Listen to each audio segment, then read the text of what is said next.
The moment I walked through those heavy oak doors, the courtroom fell silent. I was in my full U.S. Air Force JAG Corps Class A service dress uniform, the fabric stiff, the metals polished. I spotted my family in the third row. I saw my father, Robert, a retired sales exec who always saw my career as a failure, lean over to my mother. He let out this quiet, wheezing laugh. I knew exactly what he was saying.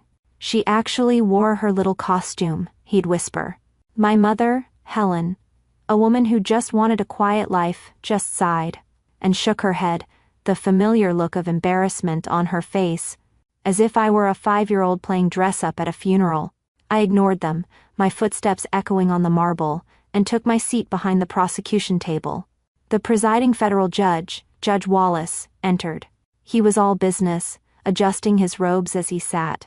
Case 9, 24 CR 0081, he began, his voice booming. The United States versus David Jensen. He looked up, scanning the tables, and his eyes landed on me. He froze. Just completely stopped, mid-sentence. The air in the room turned to ice. He fumbled for his glasses, pushing them up his nose, his voice suddenly a strained whisper that broke the silence. Dear God, he said. Captain Jensen, the Captain Jensen? Operation Nightshade. I saw the 2 U.S. Marshals flanking his bench. They didn't just straighten up, they snapped to a parade rest posture. The tension in that courtroom was a universe away from the scene just 2 weeks earlier. We were at the obligatory Sunday dinner, which was really just a weekly coronation for my brother David. David, the family's golden boy, is a flashy tech entrepreneur who wears his charisma like a shield. He was holding court as usual, brushing off his recent complications. It's just a bureaucratic mix-up, Dad, he said, waving his fork.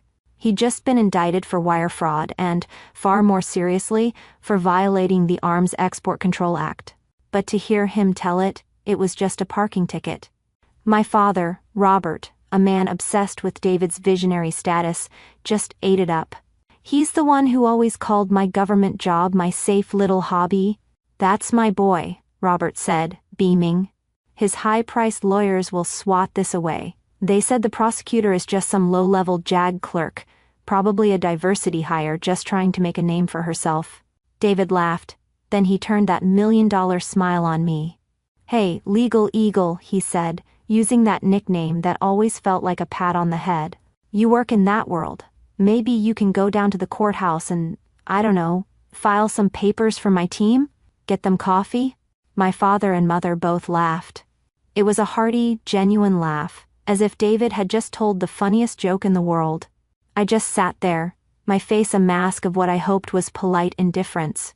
But inside, a cold, professional fury was building. I didn't just see the new car or the startup funding they'd given him.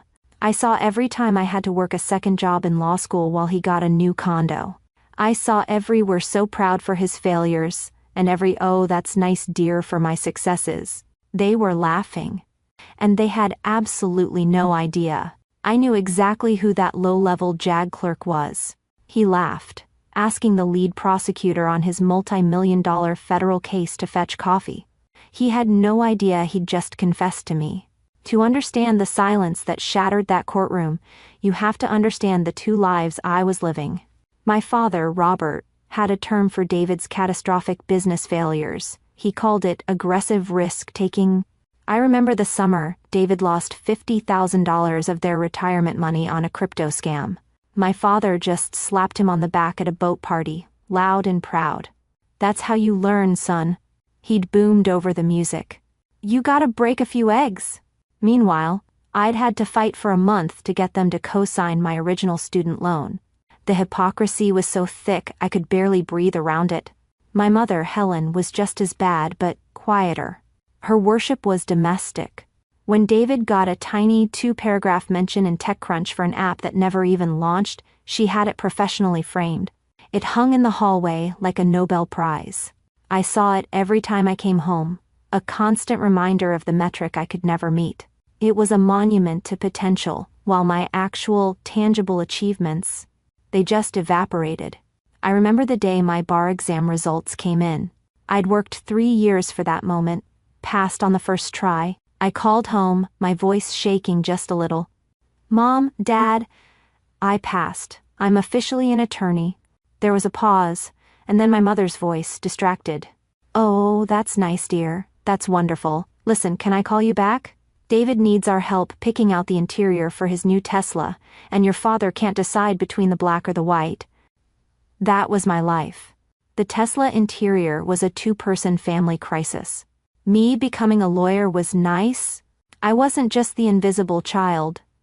I was the boring, practical background noise child.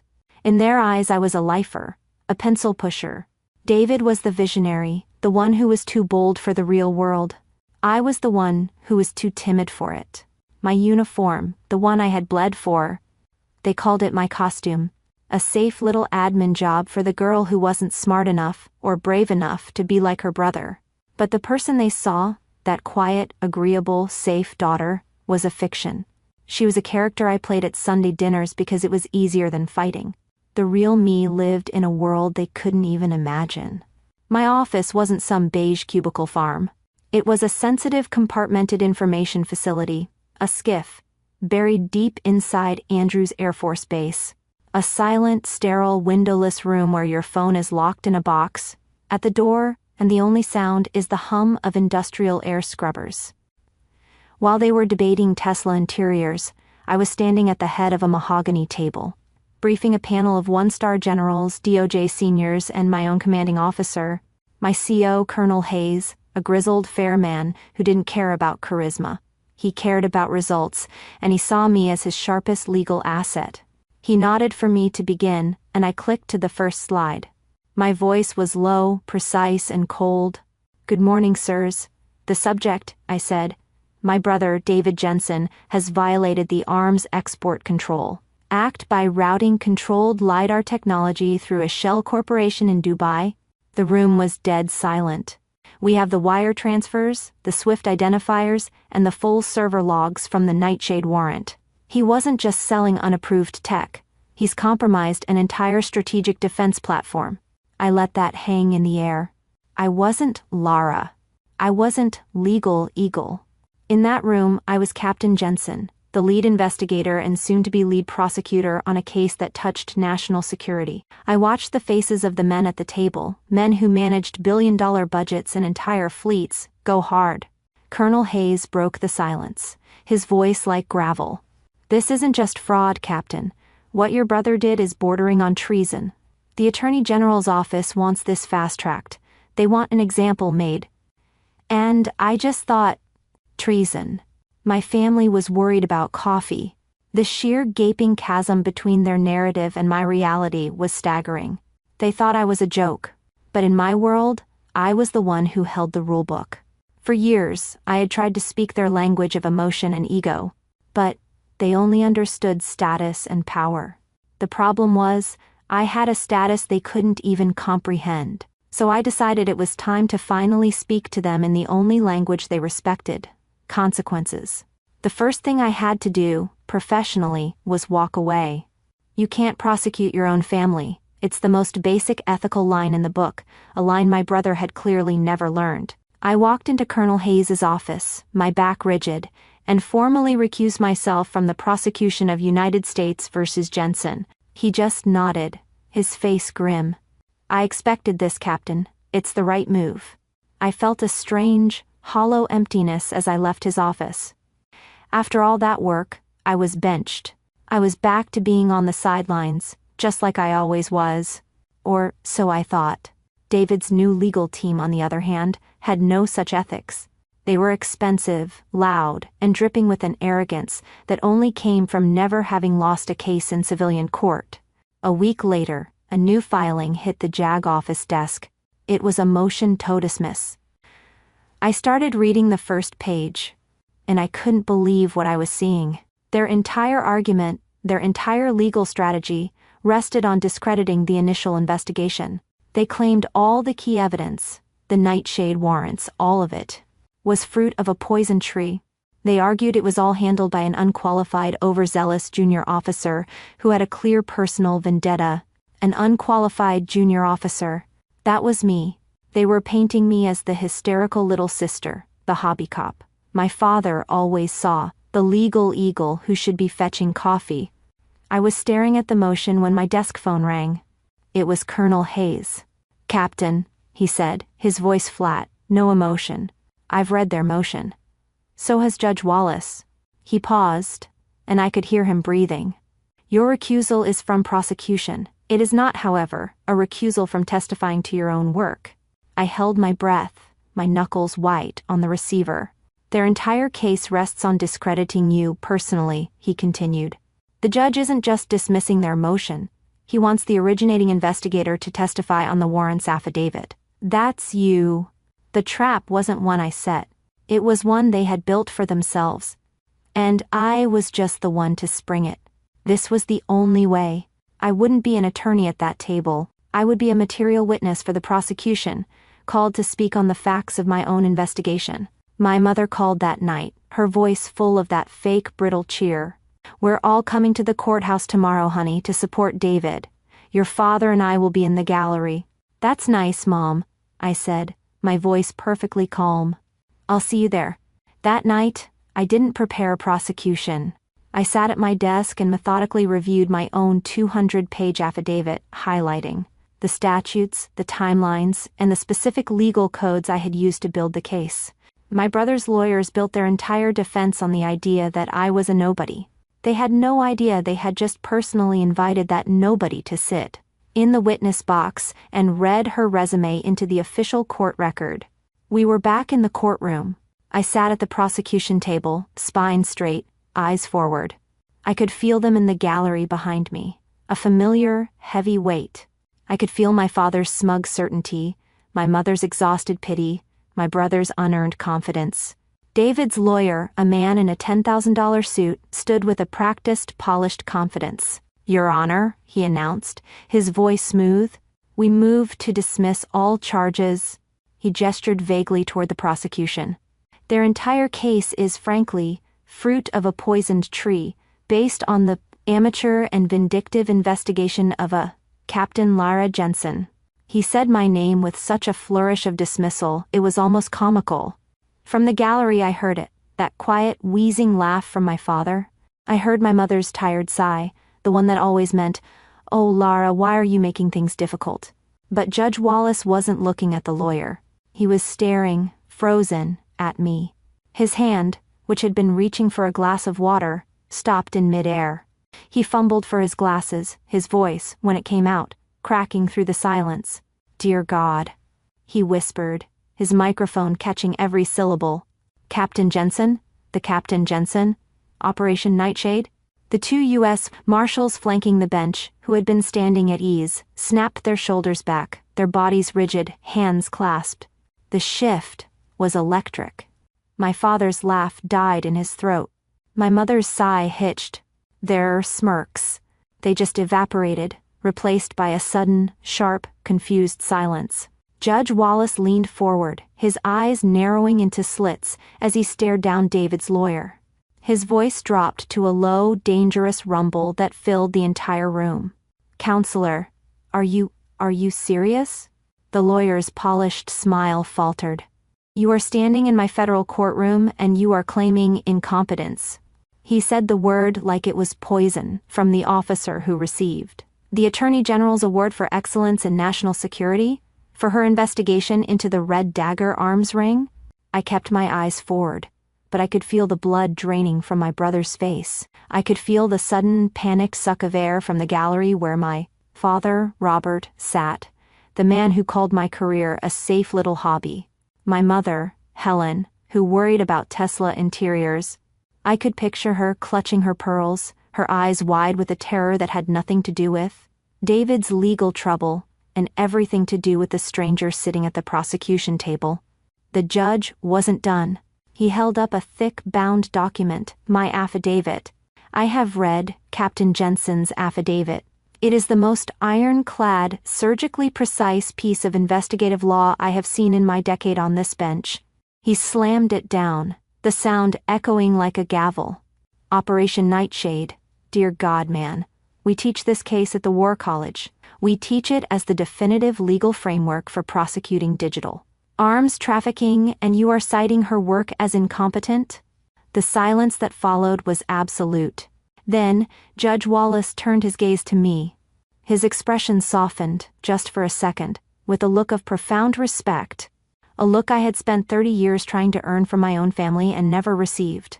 "Captain Jensen," he said, his voice now formal, "are you prepared to be sworn in to testify on the specifics of this warrant?" I stood. My uniform, the costume, suddenly felt like armor. "Yes, Your Honor." I began the walk. I stepped past the bar. I walked past my brother's table. He looked small, hollow, a ghost in an expensive suit. I walked past the gallery, and in my periphery I saw my father.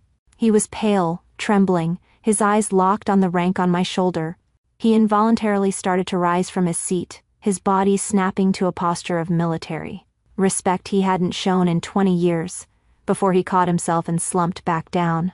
David's lawyer was stammering, his confidence shattered. Your Honor, we withdraw our motion." Judge Wallace's face was granite. "Motion to withdraw is denied. I want to hear the captain speak. Swear her in."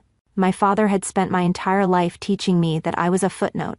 In the end, it only took 2 words from a federal judge, Operation Nightshade, for him to finally understand that I was the one writing the history. I took the oath. My hand was steady on the Bible. For the next hour, I didn't just testify. I lectured. I walked the court through every timestamp, every server log, every single encrypted transfer. I explained the technical specifics of the LiDAR technology and the exact statute of the Arms Export Control Act it violated. I deconstructed my own 200-page affidavit, line by line. There was no emotion in my voice, only fact. The unqualified junior officer was teaching a masterclass in federal prosecution and national security law. David's expensive lawyer didn't ask a single question on cross-examination. He just sat down, his face ashen. When I was finished, Judge Wallace looked at my brother. His voice was pure ice. "Mr. Jensen, your counsel's motion to dismiss is not just denied, it is eviscerated. Based on the testimony of Captain Jensen, this court finds that the threat your actions pose is staggering." He wasn't just a fraudster anymore, he was a national security risk.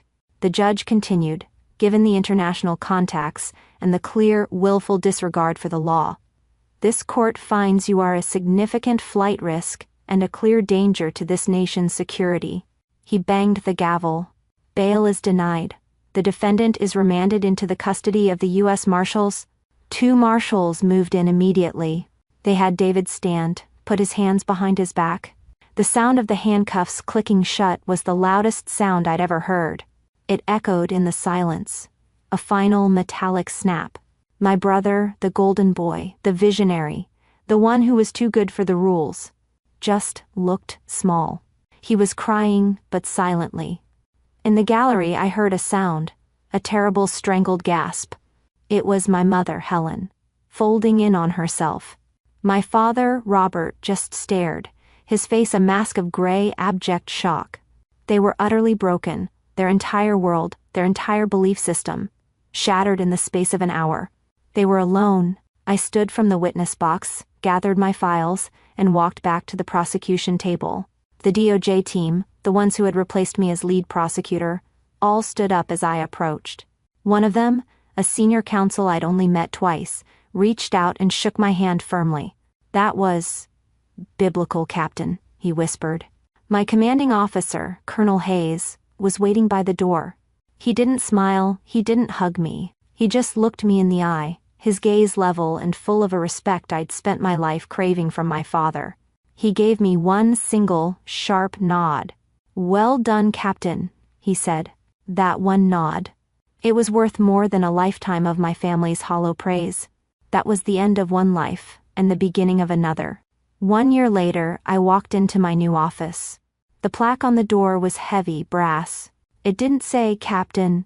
It read, Major Lara Jensen. I was no longer just an investigator. I was leading my own division, specializing in the exact kind of complex, high-stakes international cases that my brother's actions had exposed. My safe little hobby had become one of the sharpest points of the entire JAG Corps. Later that day, I was briefing a new class of recruits, 30 sharp, focused faces looking back at me in a state-of-the-art command center. I was teaching them, ironically, the legal precedents established by Operation Nightshade. As I spoke, I realized I was no longer the invisible child. I wasn't legal eagle. I wasn't a footnote. In this room, I was the authority. These people, this team, this new generation of lawyers who hung on my every word. This was my family. It wasn't a family built on obligation or dysfunctional roles. It was a family built on merit, on mutual respect, and on competence. The old family, they were just ghosts now. David hadn't chanced a trial. Faced with my testimony, his high-priced lawyers had him take a plea deal. He was sentenced to 15 years in a federal penitentiary for violating the Arms Export Control Act. The wire fraud charges were just a footnote. My parents, Robert and Helen, had to sell their house. The house I grew up in, the one where David's TechCrunch article hung on the wall, to pay for his initial legal fees and the first tranche of federal restitution.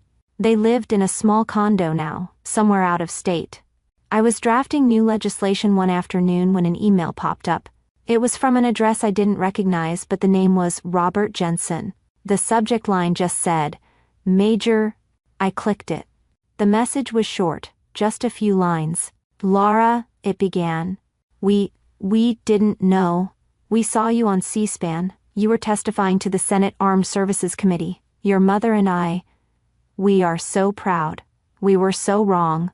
I read the words. Proud. Wrong. They were the words I had waited my entire life to hear. The words I had ached for, the validation I had chased. And as I sat there in my new office, looking at the plaque on my desk, I felt nothing. Not anger. Not forgiveness. Not even satisfaction. Just quiet. The validation had come, but it was years too late. I had already validated myself. His apology, his pride. It was for him, not for me. My peace was no longer dependent on their approval. I took a slow sip of my coffee, clicked the archive button, and the email vanished. I turned back to my work. My family thought a legacy was something you inherited at a loud dinner party. I learned a true legacy is something you build in silence, and have read into the permanent record of a federal court. If you've ever had to prove your worth to people who refuse to see it, share your story below. In this community, your expertise is always recognized.